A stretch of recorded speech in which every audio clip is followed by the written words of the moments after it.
Ani ang mga detalye sa Ozamis Today. Mayor Indy Ogasenso Ozamis administration uban ang local business community nagkahiusa alang sa pag-asenso. Ang gidmis ninyong report.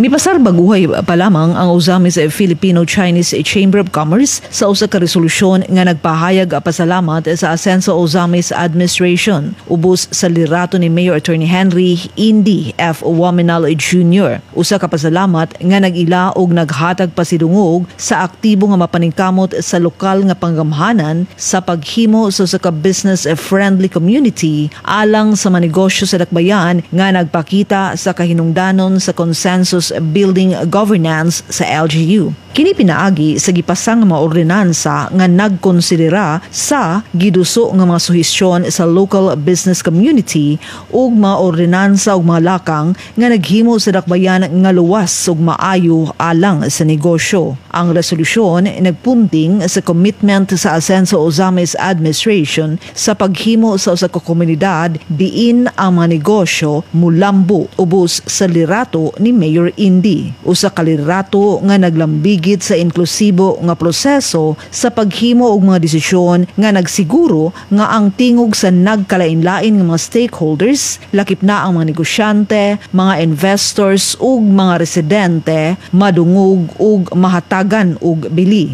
Kini nga pamaagi wala lamang magpaligon sa pundasyon sa lokal nga panggamhanan apan naghatag usab og pagsalig ug kolaborasyon tali sa LGU ug sa sektor sa negosyo. Ang ligon nga relasyon sa trabaho tali sa Asenso Ozamis administration ug sa local business community usa ka pamatuod sa pananaw ni Mayor Indy sa pag-asenso ug kalambuan. Pinaagi sa pagtanaw ug pag-ila sa lokal nga negosyo ingon nga mga partners alang sa pag-asenso, ang Asenso Ozamis administration nagpahimutang sa masukaranan alang sa malungtaron nga pagtubo sa ekonomiya sa paghiusa sa mga tumong sa dakbayan uban sa pangandoy sa mga negosyante. Ang pag-ila sa chamber niini nga mapaningkamot sa LG Ozamis nagpasabot sa usa ka hiniusa nga commitment alang sa pag-asenso sa dakbayan ingon nga usa ka aktibo nga sentro sa komersyo. Kini nga kolaborasyon nagpakita sa mas lapad nga pagsabot nga ang pag-uswag sa ekonomiya usa ka hiniusang paningkamot. Ang resolution gikan sa Ozamis Filipino-Chinese Chamber of Commerce wala lang magpadayag sa pasalamat apan nagpaligon usab sa kaimportante sa panaghiusa sa pagkabot sa vision sa dakbayan alang sa padayon Asenso Ozamis nga nagkahiusa uban sa liderato ni Mayor Indy Waminal, ang Asenso Ozamis administration ug ang sektor sa negosyo makapadayon sa pagtrabaho nga magkauban